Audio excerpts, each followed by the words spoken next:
Welcome to Physician Heal Thyself, the podcast, empowering you to take a whole person approach to your well-being, spirit, soul, and body. Join me, your host, Dr. Ana Lara, naturopathic doctor, entrepreneur, and a servant of Jesus Christ. We are not just a body, we are spirit and soul. It's time to integrate medicine and spirituality into our healing. Let's get started.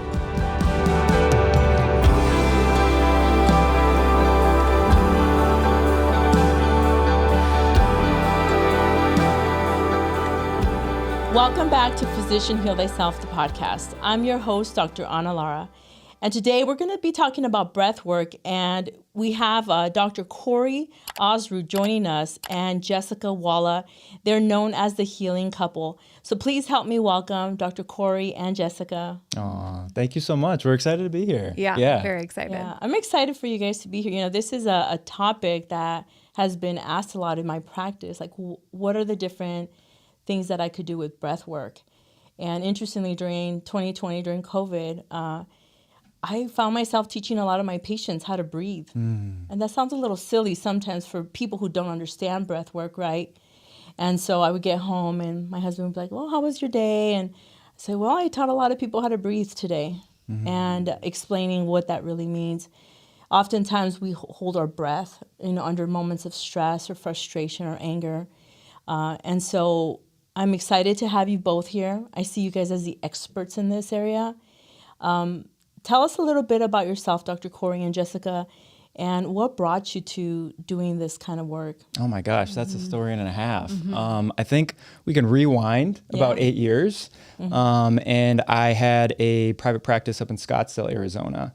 Funny enough, how we connected was her uncle did the build out on one of my medical centers up there. And so we got connected through that mutual family member. And it was just one of those things where you meet somebody and you're like, you're my person. I don't know. I felt that way. I was like, she's the one, mom. Like I was doing that phone call. I was like, she's the one. And I think you weren't so sure for good reasons, right? But we essentially developed a relationship around healing and wellness. And there were so many aspects that I can talk to about breathwork itself. But I think what really blew my mind open is I was experimenting a lot with psychedelics at the time in med school, believe it or not. And really getting into the biochemistry, the physiology. Dr. Joe Tafur is one of my mentors. And at the time, he was running a retreat center in Niue Rao in Iquitos, Peru, which I'm sure you're familiar with. And I was just having such a transformational experience with those plant medicines. And fast forward a few years, knowing Jessica, being in a relationship with her, she was wanting to become a yoga teacher. And so I was like, interesting, okay. And so we were doing long distance. So I was in Phoenix, she was in San Diego, and we'd have those like late night chats, where it's like we both had our full days. Let's just keep the phone on. Sometimes we'd fall asleep talking, just so that we could connect. And I was learning about your yoga teacher training at the time. And one of the aspects of it was breath work. And I was like, oh, I've done breathwork before. Like I've done pranayama techniques and even some Wim Hof stuff, and felt like I was pretty well versed in it. And so she was sharing with me over the phone, like I became an eagle and I was flying through the sky and I was releasing all these emotions. And I was like, wait, hold up. You were just breathing? Like you were just breathing? And she's like, yeah. And my doctor mind was like, either she's taking something that she's not aware of. I don't know if they're like air freshenering like over her while she's breathing, but like I need to learn more about this. And so fast forward, she wanted to do a teacher training, and I was like, sign me up. And so I went, and I could talk about a lot of details, but just to really fast forward to the experience, I gave it 100%, and I really just breathed my ass off. And at the end of it, I popped up like a deer in headlights going, what, WTF, what just happened? I literally feel like I'm on plant medicine without the plant medicine. I need to learn more. And that's what really began my journey in breath work that you guys see today. I love that. What about you, Jessica? Yeah. I mean, I will even rewind before I met Cory, because my breathwork journey started around 2011. And at the time, it was where I was really, really stressed out. I was high strung and wasn't sleeping very much and not really taking care of myself, because I thought that that was just part of the journey to success, is you just work hard, you grind, you do whatever it takes, you know, you completely sacrifice everything, and it takes a toll on your health. And I was just like, oh, that's just normal. And that's what I saw a lot of people around me do. So I didn't think twice about it. And some of my friends started to get into breath work, and they're like, you should try it. And I'm like, I don't have time for that. I breathe all the time, whatever, right? And I poo-pooed it for the longest time.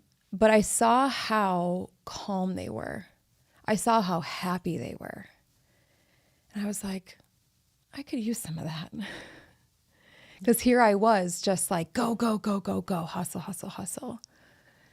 And it was to the point where in 2010, the reason why I was even open to it in 2011 was because in 2010, I got diagnosed with epilepsy. I started having grand mal seizures because of high stress and sleep deprivation. And what was interesting is that my doctors, even though they, boiled it down to my lifestyle, there was no discussion about my lifestyle and how I could improve it. It was take this pill twice a day and off you go. So nothing changed. I just kept going the way that I was going, and I was taking a drug. And so then in 2011, a year later after that, I was like, you know what, I'm going to give this a shot, because I have been hearing about breathwork from my friends. Meditation was starting to become more popular. I grew up in the Midwest, where this stuff is not really very normal and talked about, but I knew that there was research coming out on meditation and the positive effects on the brain. And so I was like, with the epilepsy, I was like, you know what, like, what do I have to lose, right? And I think that's really key when it comes to practices like this. It might seem a little bit out there. It's like, well, what do you have to lose? Just try it, right? And that's when my whole life changed, when I tried breathwork. Because one of my very first experiences, when I dove into it, I came out and, during it, I should say, I started laughing. And this was like a long journey, and I just started laughing, and I was like, I don't even know why I'm laughing right now. I just kept laughing and laughing and laughing. And I heard this voice that said, Jess, this is what true joy feels like. And I was like, oh my gosh, because for the longest time, I thought that the success, the accolades, the grades, being at the top of my class, all these things, I thought that that's what would equal happiness. And I was like, wow, I can access that just inside of me. Like all of that I'm looking for and chasing is right here. And the breath allowed me to come back to myself and back within of like, oh, I don't need to look out there. I can look in here. And the breath helps us to do that. It guides us to that place. So then when I met Cory and I was getting deeper into that, my yoga teacher training and training in breathwork specifically, I knew I wanted to do that because it had helped me so much on a physical level with epilepsy, to the point where now I am seizure free and medication free. And breathwork has been a huge component of my healing journey. And it's also helped me emotionally, mentally, so many things where I'm like, I have to share this. It would be a detriment if I kept this to myself and I didn't help people around me.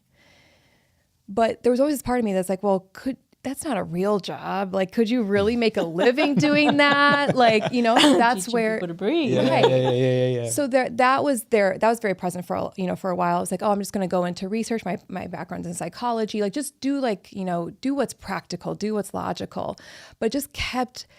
You hear those whispers, right? We all have those like whispers, whatever that might be. And it just kept getting louder and louder and louder. Like, this is what you're meant to do. You've got to share this with people and just trust that you'll find a way. You'll find a way to make a living, to make a business out of that. And so when I met Cory and when I decided like, I'm really going to go all in with this. And I think he was the missing piece of the puzzle for me. Whereas like, I didn't realize back then that we were actually meant to do this together. And now here we are as the healing couple and doing this as our full-time work and also having a certification program where we now teach other people how to share it with their communities. And that's been the greatest gift.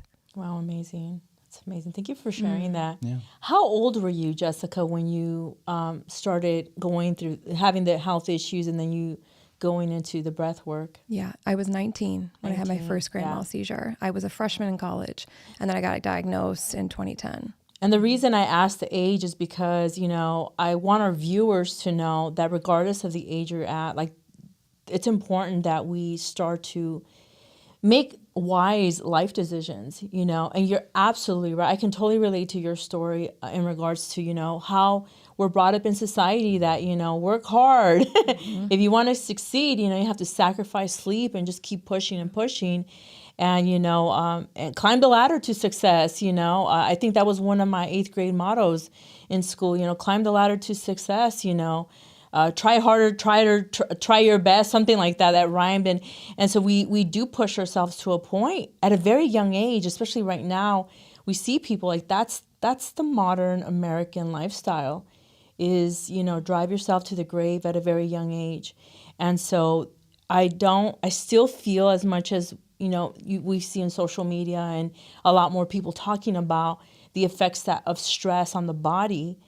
But I still feel like there's so much that's missing to really allow people to see how the correlation of what it actually does and how it manifests. We always think it's food, and it's not always the food. It's our lifestyle. Are we slowing down to find joy in those small moments of life? I want to read this because though this program is designed to, it is designed to talk about the spiritual aspect from a Christian perspective, I'm always willing to have other people with different perspectives, right, to come in and for both of us to learn. But, in the book of Genesis, chapter 2, verse 7, it says, "Then the Lord God formed a man from the dust of the ground and breathed into his nostrils the breath of life. And the man became a living being." So this breath that God created us. And some people don't feel comfortable with God, and I get that. But there is a creator of everything. And there is one creator for everything, for us. And he created us very intentionally, right? I always tell my patients, isn't it amazing? I explain the red blood cell and how there's iron. Iron, it's a metal inside of us. It's in the elements, but it's inside of us too. And it's important to be there. And we know people who are iron deficient, when they're iron deficient, what do they feel? They're dizzy, lightheaded, maybe ringing in their ears. Mm-hmm. And I explained the reason you need iron there is because oxygen, which is a halogen, it's binding to that iron. And that's what's making the delivery of oxygen into the rest of the body. So why is breathing important from a physiological standpoint, Dr. Cory? So, there's so many reasons, right? And it really comes down to I think the biggest thing to talk about is what you mentioned in the beginning of the podcast is like most people aren't breathing. And what do we actually mean by that? Most people breathe shallow, up in their chest, using what are your upper respiratory muscles, neglecting one of the biggest muscles of the body, which is the diaphragm. And if you ever want to get familiar with your stress levels, really get to know the diaphragm because it is one of the biggest muscles of the body. And there's actually a lot of innervation, nerves in the diaphragm that are directly related to your physiological state, essentially your stressed state. Mm-hmm. So if you're not working that muscle, and the diaphragm's amazing too because it activates the lower part of the lungs, it can actually create a very relaxed state within your body. And so we always say, there's the breath and lungs is like a two-way street. Most people are breathing based upon their emotional state. Mm-hmm. So it's like, I feel anxious, so I'm going to breathe anxious and do that unconsciously. That's a two-way street. You can actually breathe as a relaxed, confident, calm person using your diaphragm, breathing with your whole lung field, not just the top of your lungs. And you can create that emotional state. So it doesn't matter where you're from, what you've done, what kind of emotions or trauma that has impacted you, you can actually come back, use a breathing technique to determine how you want to feel. And if you do that over and over and over again, not only does that become a habit, but that becomes a behavior. That becomes an identity. That becomes a state of being. And that's the kind of work that we're in. Nice. Nice. Anything you want to add to that? Yeah, I mean, to expand on the breath and our emotions being a two-way street. There was this research study that was done, this 2-part study where it looked at, is this actually true? Like, can our breath, so when people think like, oh, it's kind of hokey pokey with breath work, it's like, well, let's really look at it. Let's do the research and look at different emotions. So they had the first group of participants watch different videos, different images to evoke certain emotions like anger, happiness, sadness. And then they recorded their respiratory patterns. So like, okay. And what they found was there were certain respiratory patterns that were associated with those emotions, like across the board, across participants. So like sadness, there's a very distinct respiratory pattern with that and so on. Okay. So that's interesting, right? So we can see that there's a relationship between our breath and our emotions. But what got more interesting is the second part of the study where they had brand new participants, and then they took the results from study 1, those respiratory patterns, and they had these new participants breathe in this way. They didn't know anything about what was going on in the study, but they just had them breathe with the breathing pattern associated with sadness, and then they asked them how they felt. And what happened? They felt sadness. Or when they had them breathe in the respiratory pattern associated with happiness, they reported they felt happy. So again, just to really expand on that two-way street. So it no longer can we just, allow our emotions to run the show. We actually have way more control over how we feel than we realize. And your breath is one of the quickest tools to be able to actually shift your emotional state. Because we try to think our way through it, like I should be happier, like I shouldn't be so mad about this, right? But that doesn't really work. We've got to go deeper than that. What I really like about this conversation is the fact that it demonstrates that we have control of our emotional state by being in control of our breathing. And breathing is the one thing that we can control, but people don't acknowledge that cognitively, like I have control of my breathing. Yes, we're doing it naturally right now, but we can be mindful of how we're breathing, right? And our respiratory pattern and so forth. And that can really shift a state of our the emotional well-being that we're in that situation. Instead of walking into an environment that might be, highly anxious. I just thought of a thought. I remember in medical school, I was all jolly I studied. I felt very confident about my test because I was doing breathing, not breath work the way you guys do it. And we're going to talk about this a little bit later, or actually next. But I was, doing meditation and breathing exercises that some of the doctors had taught me how to do. And so I was very confident going into this classroom of 80, 90 people. And the moment I walked in, I felt like I walked into a fog of anxiety. And immediately my physical body, I started to feel palpitations and anxiety. And I'm like, what's going on here? And I put my bag down and I left the room. And I continued, I was walking and just breathing, doing my breathing exercises. And then my body just calmed down. And I realized that was not me. That's the anxiety they have. So some of us are big time feelers and we walk into a space and then sometimes we confuse our emotional experience with other people's emotional experience, thinking that it's our stuff and it's not. So I have to teach, my patients to learn how to remove themselves from that. But doing the breath work, I would assume that this would heighten your sense that you wouldn't even have to leave the room to be able to regulate yourself. That would be the ideal, right? That you can just sit there and start doing some breath work there that would, help your system relax to say, okay, that's not me, it's them, and then still be able to be in this environment. So with what we're talking about, because there's different breathing techniques. Those are short, we like the box breathing, 4-second counts, you breathe in at a 4 count, and hold the breath at 4 seconds, exhale slowly at 4 counts and hold that exhalation. at 4 counts. There's many of these techniques, and there's like one-sided. Can you talk a little bit about the difference between those breathing techniques versus breath work? Totally. Yeah. Yeah. I mean, my gosh, it's a whole wild west, honestly, because there's so many different techniques. But the way that we talk about, especially in our teacher training, is thinking about breathwork as like an umbrella of techniques, and they're all at your disposal. And so on one end of the umbrella are more of, like you were talking about, the short techniques, the box breathing, maybe even some mini breath holds. Most of those breath practices are really meant to activate what's called your parasympathetic nervous system, which is your relax, digest, chill out nervous system. And so they're good ones to do like short in the car, right? If you're stressed out, someone cut you off, it's like, come back to your box breath.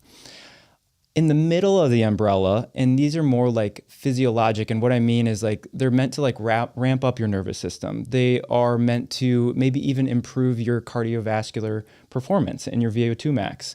Those would be more techniques like Wim Hof, the Iceman, which is really popular, right? And so it's essentially really intense, shorter duration, probably like 5 to 10 minutes of breathing, followed by some sort of meditation.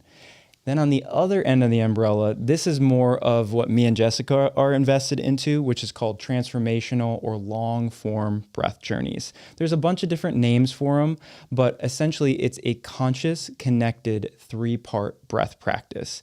And the reason for doing that is twofold: activating the full lung field, activating the diaphragm, right? Also ramping up your nervous system. Most people, and this may be a little controversial, most people are actually chronically stressed, which they've heard about before, but you are in a sympathetic state. And so you would think, oh, if I'm in a sympathetic state, I should do the opposite. Yeah, that can be helpful. But very often your nervous system kind of works like a thermometer. And so your set point is like here all the time. And so doing small pranayama practices, that may bring you down a little bit, but you're going to go right back up to your set point, because that's where your nervous system has perceived either the most safety, right? What me and Jessica believe is, let's utilize the power of the sympathetic nervous system. Let's override what that thermostat says, that nervous system set point, and let's create an even stronger stimulus of a sympathetic response in a safe setting so that it becomes a direct contradiction to your stress. What ends up happening, the parasympathetic nervous system gets activated even stronger than it would ever been activated with a small technique, and then you reacclimate to your new set point. And so you lower your stress threshold, or not your stress threshold, but your body's perceived amount of stress, and then you get a reset. And so that's why we call our breathwork Reset Breathwork, because we're really helping people reset their nervous system. I like that. And having taken your, being part of one of your workshops and experiencing that, I can see that is true. It's almost like letting the steam out. Yeah. Because we are, on a 1 to 10 scale of stress, right? 10 being the highest. Maybe I'm a 7 constantly all day, but I am kind of like holding my shit together. Just being real. Just being real. Yeah. I'm constantly like, okay, let's keep the peace here and there. But this is a safe environment that I'm like, F this, I'm just going to let it go all out. Right. And just release all of that tension that, let's be honest, I don't even care if it's a Christian looking at this show. They feel these emotions and we suppress them. Mm-hmm. And in many areas of our life and many indoctrinations in our life, we're taught to just hold it together as women. Mm-hmm. As women, we're told that it's not ladylike to be aggressive or angry, or you should be, soft-spoken. Listen to my voice. It's not soft. It's never been soft. I've had people tell me, you sound like you're very militant and commanding, and I say, thank you. God gave me that voice. So I can't change who I am in that aspect. I can change other parts of me, but this is my voice. And God gave it to me, so I'm going to use it. And so, but yeah, this is a great opportunity for people to just let go without judgment, without being, criticized, and just feeling safe and letting it go, because it's not bad. Recently I've been learning a lot from reading the Bible and spending time in the presence of Holy Spirit, and He's guiding me and letting a lot of these emotions out and being okay with that. 20 years ago, when I was, like when we're talking about when I was 20 years old, there's no way I would have been okay with showing emotions. It was more of a just be closed off and be strong. It seems like being strong is like just shutting all this down, and that's not true. We know that in medical school we learn that when we suppress one emotion, we suppress all of them, including the good ones. So how can you feel joy? How can you feel genuine love if you're suppressing the anger and the sadness and the sorrow? We need to be able to feel them all, but how do we feel them and steward them in a responsible way that's safe for us and for others, right? Because we don't want to hurt anyone else. But this is a great place. So give kind of a little description of what the breath work that you guys do. What does it look like, when you're doing them? Yeah. So like Cory said, it's called Reset Breathwork, and it is intensive. We tell people ahead of time, this is not just going to be like this gentle meditation. We're going to take it slow. We are intentionally ramping up the sympathetic, right? So I say it's like a workout for your soul, right? People know like working out your body, but this is like work. Like we're going to go in and we're going to work stuff out inside. And I love that you said it's like it's a chance to blow off steam. It's a chance to release and let go of those things that we store inside, right? So Reset Breathwork, what's unique about it, because like Cory said, it's under the umbrella of conscious connected breathwork. And there's a number of different techniques even within that. But what makes Reset Breathwork unique is that we combine affirmations during the practice. So we're not just breathing, but you're going to be saying affirmations with whether it's us or one of our certified facilitators are going to guide you at different points to say affirmations like, it is safe for me to let go, right? I am enough. It is safe for me to be in my body. Because how many of us live up here in our mind? And so remember like, oh my gosh, okay, like I have this body and it's safe for me to be here. And that can be just saying that affirmation out loud can be really emotional for people, especially if you've experienced a lot of trauma or for whatever reason, it hasn't felt safe to be in your own body or to be who you are, right? So there's affirmations throughout the journey.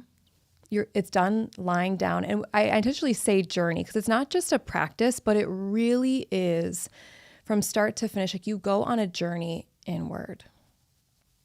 We combine visualizations during Reset Breathwork too. So again, you're not just breathing, but we're guiding you through certain visuals, whether that's climbing a mountain or, floating in the ocean, but using the power of visualization and especially helping people with visualizing what they desire, visualizing their future.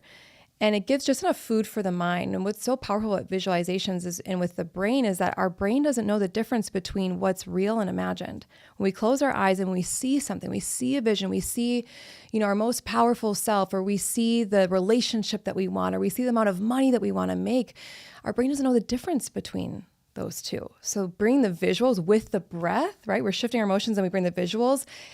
You come out and people come out of the journey, they're just like, oh my God, I can do this. Like it's real. It's already happened. Now I just get to go do it, in my reality, which is so powerful. And then also we combine somatic release. So we encourage people to move and emote during this. Sometimes we guide people to scream, to laugh, to actually blow off that steam and like let those emotions out. Actually let yourself express them rather than holding on, right? And moving their physical body, moving the energy. And the last thing is that we use very specific music sequencing to build people up on the journey. We start low and slow, but then we build people up, ramp up that sympathetic nervous system to a new peak state. Okay, so there's music throughout that experience to help people along that journey, to also kind of help people like keep it going, because it can be challenging. Yeah. It's a workout for your soul, right? So the breathing itself is very simple. It's all through the mouth. It's one breath into the belly, one breath into the chest, and out. And you're doing it over and over and over again to start to bypass the monkey mind, the conscious mind, and get deeper into the body, into the subconscious. Amazing. Amazing. I know this is powerful stuff and it works. You know, there's a couple things you said that came to mind, and that's body awareness. How many people are just not aware of what's going on in their body and not even understanding how their body works? So much less are they going to understand how they're breathing right. But it's not unusual that we get patients. You know, I get patients that they're like, I feel tight here. I feel like someone's strangling me. And it's like, yeah, it's all the stress and tension or the pain that they have in their body. It's because of the stress that they're breathing or not breathing correctly. And so it's like helping people to understand that it's okay to feel. Yeah. Like the body was designed to feel. Yeah. So one of my trigger things that I hear people from different industries say, anytime that someone says to ignore or like suppress the emotions or feelings, like I think there's a fine balance, emotions and feelings. Yeah, you're right. If we whatever we focus and visualize and feel, that can lead us in a positive way, and it also can lead us in the other way. Mm-hmm. So it's like, that's what I'm saying, like learning how to bring it to the balance and center of what is it we want. I find that too many people focus on what they don't want. Mm-hmm. Mm-hmm. You're never gonna create what you want. God didn't say, oh, well, I don't want Earth to look like this. And no, he commanded with his words, let there be light. And there was light. Right. And so we need to focus on the things that we do want. How much more powerful, though, to integrate something like a visual while you're doing breath work. It's powerful. And music is very important. Yeah. And not just in breath work. I tell young people, be careful what you're listening to. Oh, yeah. If you're listening to hypersexual music, guess what? If you're listening to violent music, guess what? It's going to make you angry. Did you see the recent study that came out? I don't mean to cut you off. Go ahead. No, so there's a recent study that came out about the relationship of music to your heartbeat. And your heartbeat actually entrains, meaning that it syncs up to the beat of the music. And so you're right, we're so intimately connected to what we hear, what we feel, what we see, what we listen. And so if you allow that unconsciously to be exposed to that, then it'll have a physical, emotional, or spiritual representation in your body. It mirrors back to you. I mean, I once saw this document. I don't remember the name. I wish I would remember. But this documentary, all these scientists did all these cool things with music, sound, and color as it related to us emotionally. So they wired people up, and they would tell them like to feel, like think of something that made them angry. And they were able, out of the state of anger that they were in, it was able to create a musical melody of what it sounded like. Guess what it sounded like? Rock. And then they were also able to see like what color would come through on their machines there, and it was like an intense, like a red, you know. And then and it was distorted too. And so then it was like, think of something that brought you peace or love, and then the music would just like be calm, like just it related exactly to the kind of music that, you know, like if you listen to classical music, depends on the classical music. There's some that's very stimulating, can get your mind really going and focused and creative. Yeah. And there's some that can really bring you like to a calm state. Right. So music has a huge influence on our emotional state. Mm-hmm. And people never think twice about that. I'm very careful about being in certain environments and the music they have. Mm-hmm. And that's probably why I was never able to go to like a nightclub. I can never tolerate the sounds of the music there. And I tell people, you know, our heart beats. Our heart is always beating. And it aligns with our environment. It catches on to the beat of something else or to that person. I truly believe that when you met Jessica, in your heart, you said, I knew this, she was the one. Mm-hmm. And I always tell men, it's men that will know who the one is. And then it's her job to see, is this the guy for me? And this is why genetically, and even spiritually, men are the ones who go and hunt, right? Right. They do. Yeah. It never works out if a woman is hunting for the man. It doesn't. He'll know in his heart that's the one. And then it's for us. I felt the same way with my husband. It's for us to say, is he safe? Mm-hmm. Is he good for me? And we got off subject here for about breath work. That's all good. Yeah. But it's just going back to like the heart will know what it desires in the pure state. Yeah. Nothing that's going to harm us. So in our heart, in our minds, we need to bring that balance. But if we're living under so much stress, this is a disconnection is right here. There's a disconnection right there. And the breath work helps, to align us and to connect us all together. Totally. Yeah. 1000%. I mean, I don't think we got off track at all. I think we're right on track to be right. I mean, it's all related. And I think that a lot of people are feeling, especially the last couple of years, feeling like lost or feeling disconnected from their heart, or how do I know? And I think that disconnection between our head and our heart is even like that distance has gotten even farther. Oh, yeah. Right. And so if someone is listening and saying like, well, like, how do I know? How do I if we're so disconnected from our body, we probably won't know.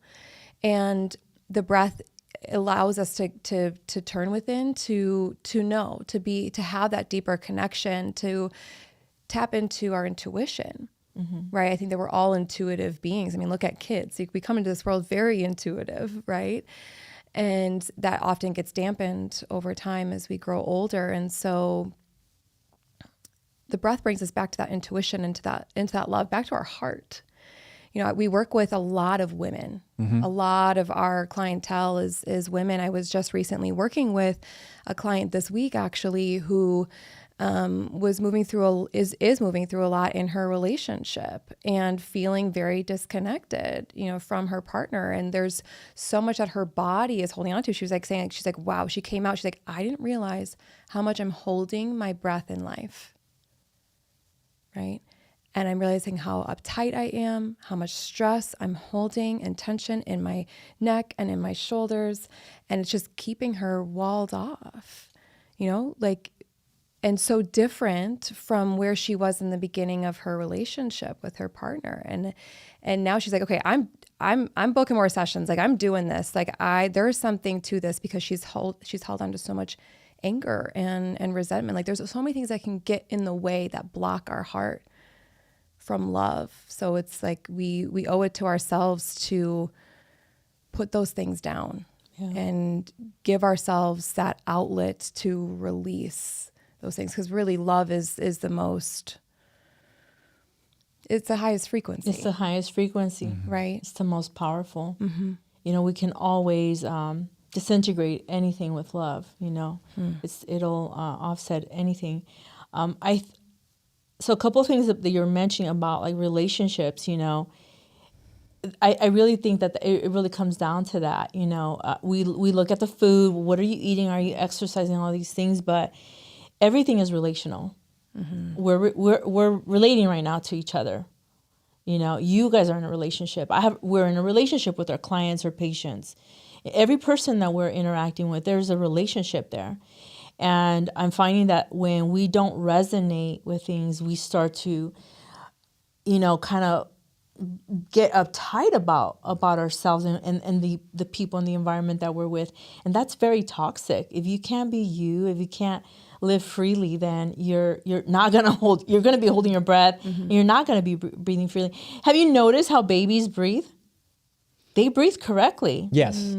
For the most part. Yeah, yes. for the most part. I mean, if they're healthy, Yes. I mean, their bellies rise and there's this natural rhythm because they're not tainted yet. They don't have the stressors of life and they're just doing their thing.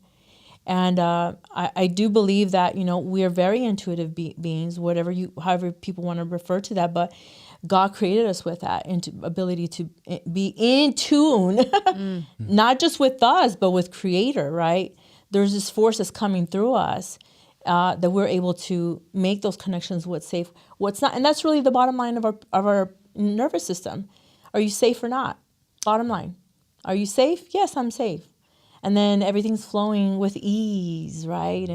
And functioning right. And there's order in that. But the moment there's like, okay, I'm not safe. There's a danger here, whether it's a perceived danger. It might not be a bear running after you. It might be a relationship that there's friction with, that you have some issues with that haven't been resolved. And so then that creates this tension and build. Really, that's the beginning of disease where I see it.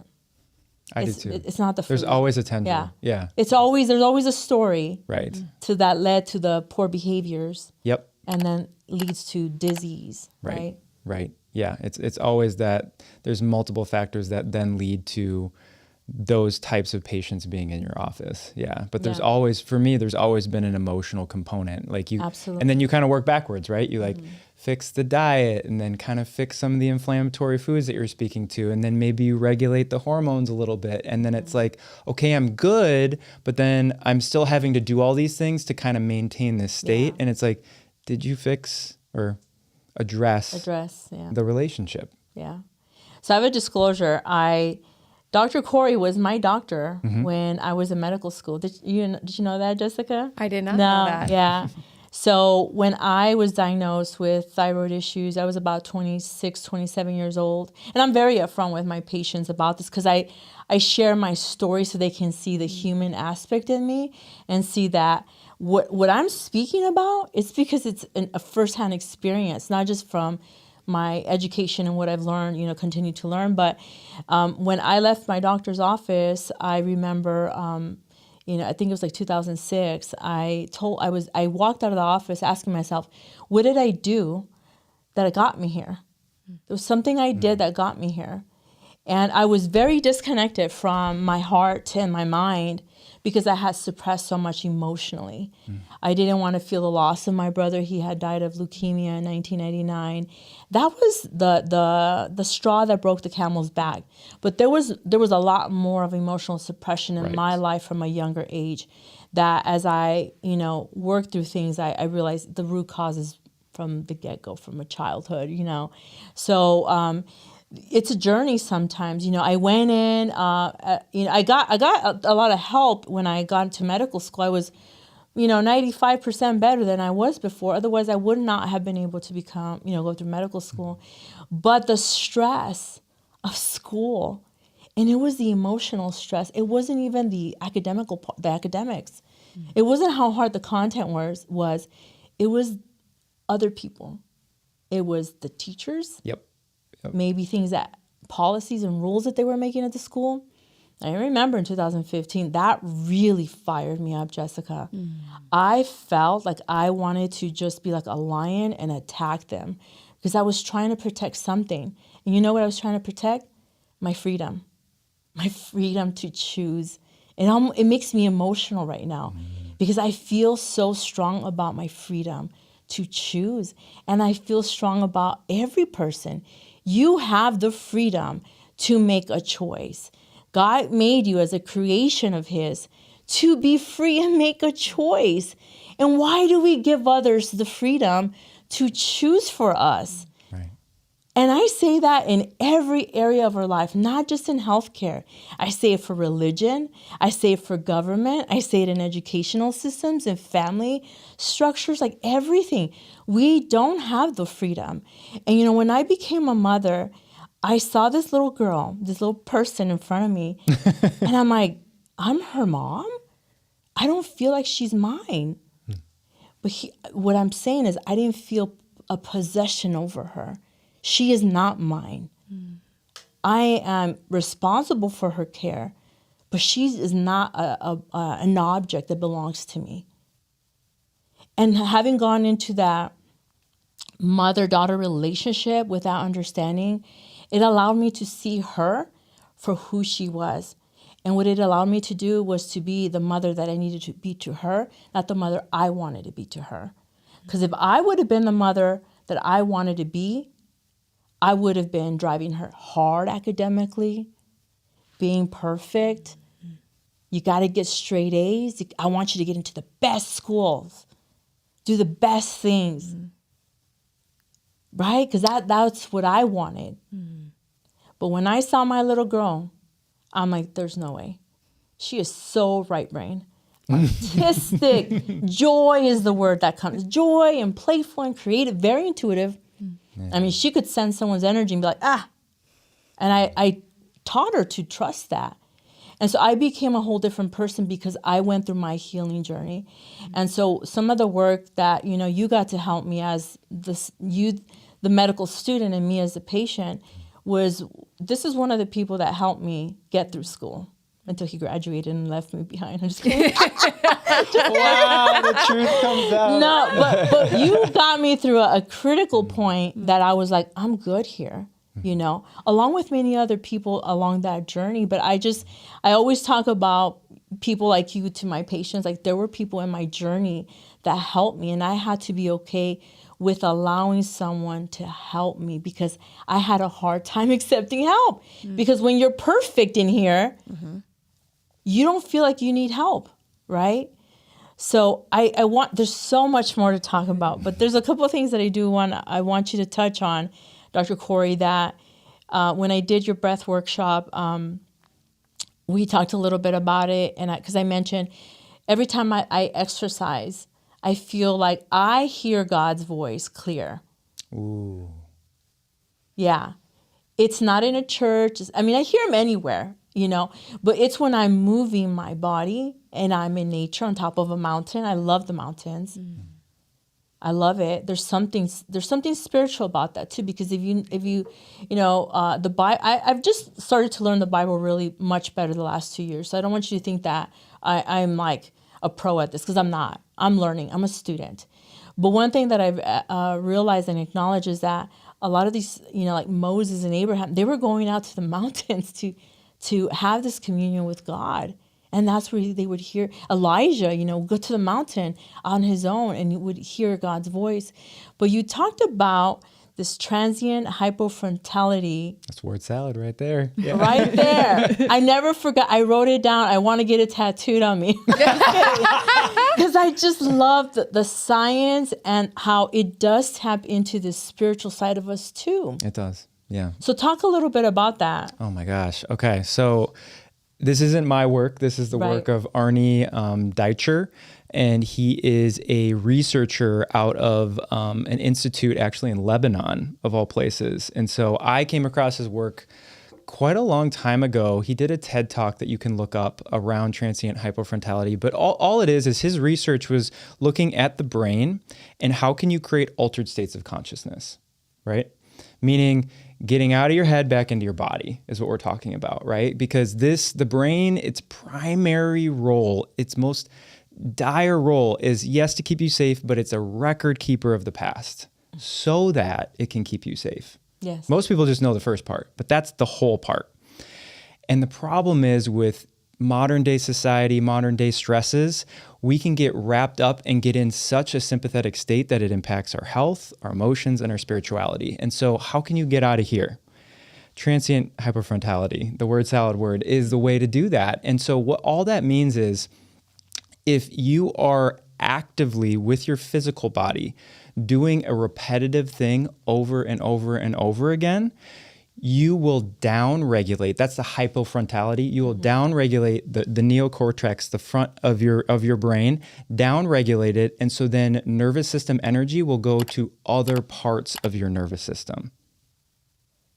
Does that make sense? Yes, it does. Okay. Yeah. And so the importance of that, because I think people think about like, oh, our brain works based upon maybe our five senses. I get that. And like, maybe you've heard like, we use 10% of our brain. That's not really how it works. Like how our brain works is kind of like the electrical system in a house. Yes. And so depending on when you need certain parts of your houses, you're going to be using more electricity, right? Like when you wake up and you're making your coffee and you got your coffee pot going and then you make your eggs or whatever you make for breakfast in the morning, a lot of energy is going to the kitchen. But that doesn't happen all the time.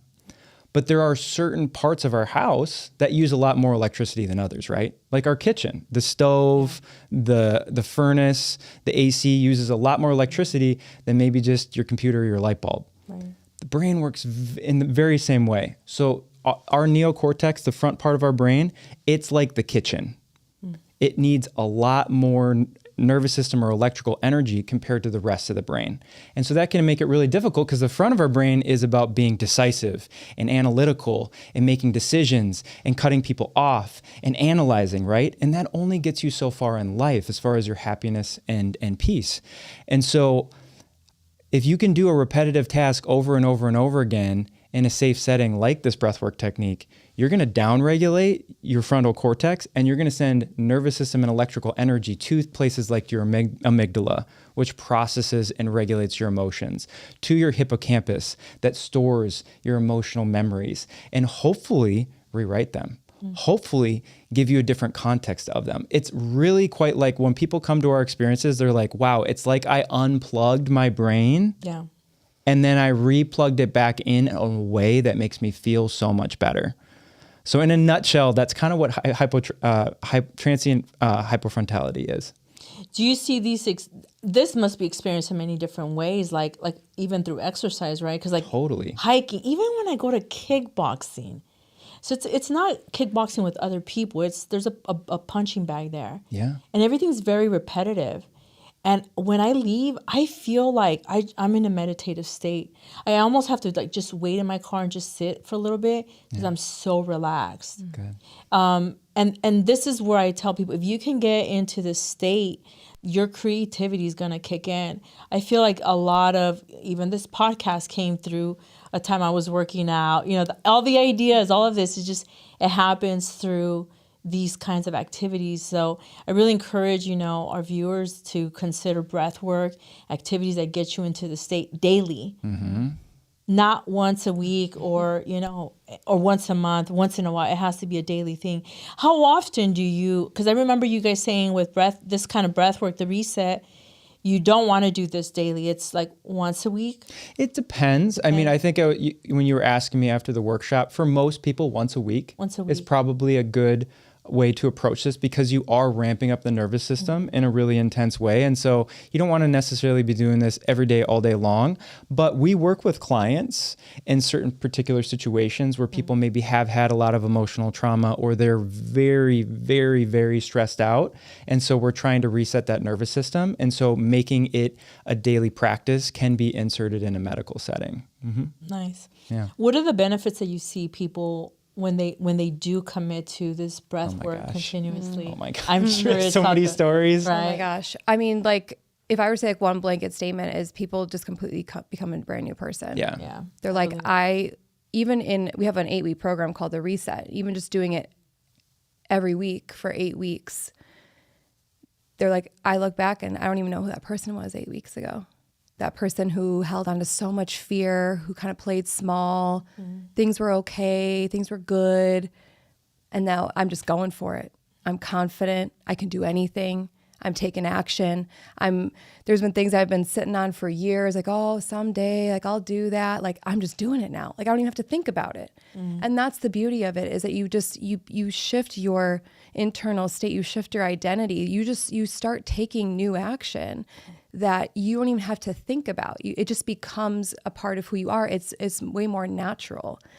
But I mean, there's like real quick. I mean, I feel like rapid fire. I mean, just like big things we see is like huge increase in worth, just feeling worthy, right? Feeling worthy, feeling peace. There's a woman who we worked with who was like the ultimate boss babe, podcast host, like business coach, like doing all the things, crushing it. But she's like, I was always just stuck in my head.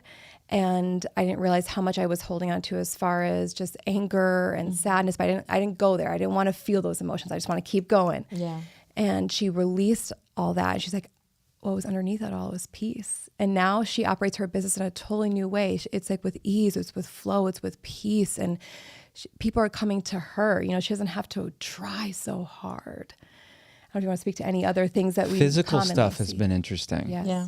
Physical pain. A lot of people come with physical pain and not realizing the emotional impact or the identity that they have with that pain. Real short story. We did a workshop. We were doing workshops, breathwork workshops at Sunset Cliffs on the ocean. Incredible. During the sunset. Jeez.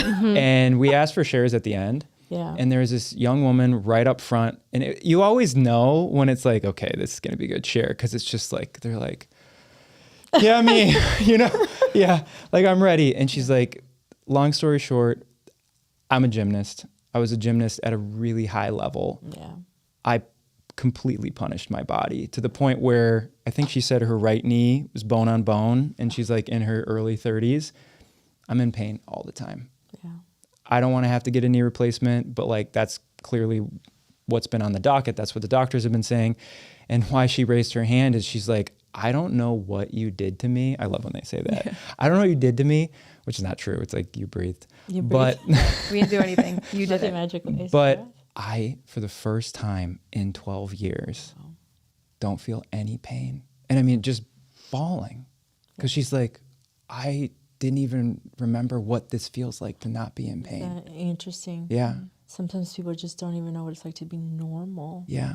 Yeah. And God too has been coming through, which has been really interesting. Yeah. Like in a big way. Yeah. Like a lot of people popping up and being like, I literally had a full conversation with God. Yeah. You know? And I mean, we, Yeah. you know, I don't know, we want to say like our, you know, religious affiliation or anything. We don't really have one, but it's just what's coming through for people and what they really need in that moment. Yeah. And it's like you were saying, like climbing up the hill, breathwork's hard.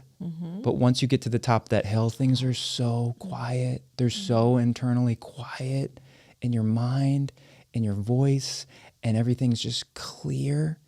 And that's when something comes through. That's when the creativity comes through. That's when God comes through. That's when the epiphany around pain in my knee and the emotional connection to it comes through. And that's when all that stuff happens. But you have to give your body and your mind the opportunity to have that experience. Otherwise, it's going to be TikTok and social media and getting to family and friends events and and then you're going to be looking back at your life and being like, why am I stressed out? Why am I not happy?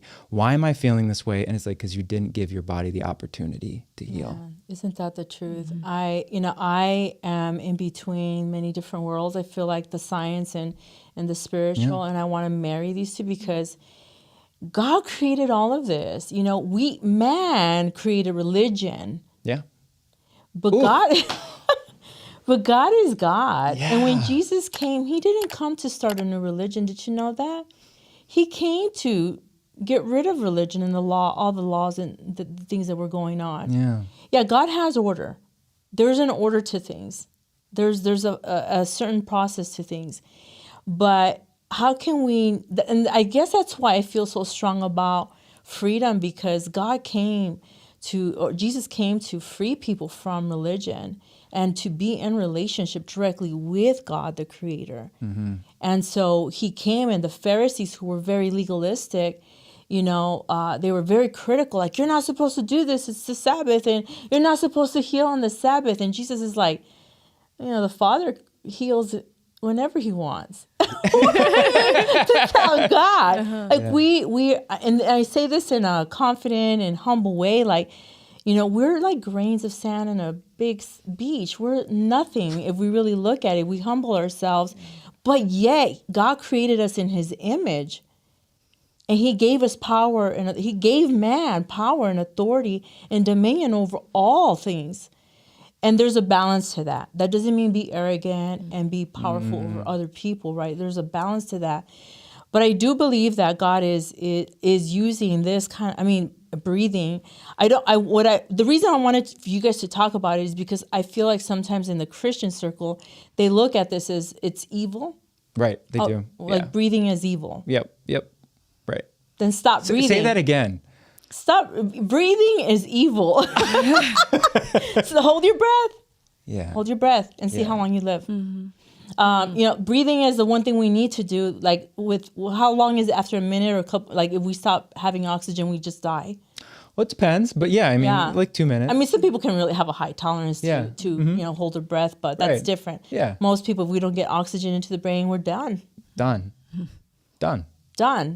That's like the critical thing. And we talk about the breath of life, you know, in the Bible, it talks a lot about that. But I do feel, like I said, that there is something very special about breath work and even if it's through moving my body and releasing the stress and emotions and allowing this breath, this oxygen to come into my body, that I have always felt like that's when I hear God's voice the clearest. Yeah. It's the I Holy want Spirit. people to really take that. Go and walk. I mean, this is why I run. I mean, I think there's things that are happening naturally without people aligning it with God. Correct. But he's always there. Right. Whether you believe in him or not, whether you believe in a creator or not, the creator is a creator. He's there. I always tell people, well, you know, it's okay if you don't believe in God. He doesn't need you to believe in him for him to exist. The fact that you're sitting here breathing, is enough evidence for me that there is a creator of you. Yeah. And it wasn't just your mom and your dad. Yeah. Wow, this has been powerful. How can people reach out to you guys? And I'll make sure I put all your contact information, links to the description of this episode so they can reach out to you. Yeah. Well, we love to hang out on Instagram. So follow us, DM us at @thehealingcouple_.